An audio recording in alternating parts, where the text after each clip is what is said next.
मी आत्ता इथे कोकणात आलेले आमच्या गावी आणि बाहेर मस्त पाऊस पडतो आहे.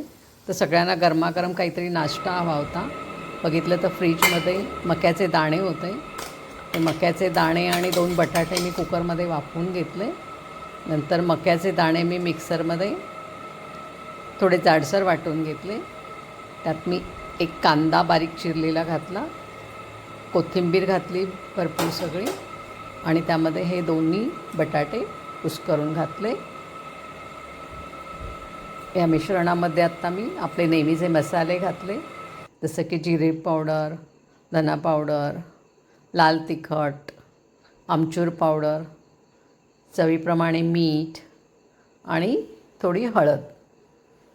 आणि त्यामध्ये मी घातले 2 चमचे तांदळाचं पीठ. आणि हे सगळं मिश्रण जे आहे ते पाणी न घालता मी एकजीव करून घेतलं. मी बघू शकता छान असं डो तयार झालेलं आहे. हाताला तेल लावून घेतलं आणि त्याचे गोलाकार आकार असे मी कटलेट करून घेतले. तुम्ही हवा तो आकार त्याला देऊ शकता. तर इथे असे सगळे कटलेट करून तयार झालेले आहेत. हे कटलेट फार स्वादिष्ट होतात. तुम्ही नक्की ट्राय करून बघा, चवीला फारच छान लागतात. तर हे कटलेट आत्ता मी शॅलो फ्राय करत आहे.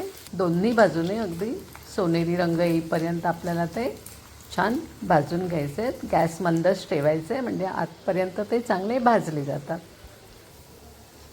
तसे गरमागरम आपले कटलेट तयार आहेत. चटणीबरोबर सर्व करा किंवा वाफळल्या चहाबरोबर खायला द्या.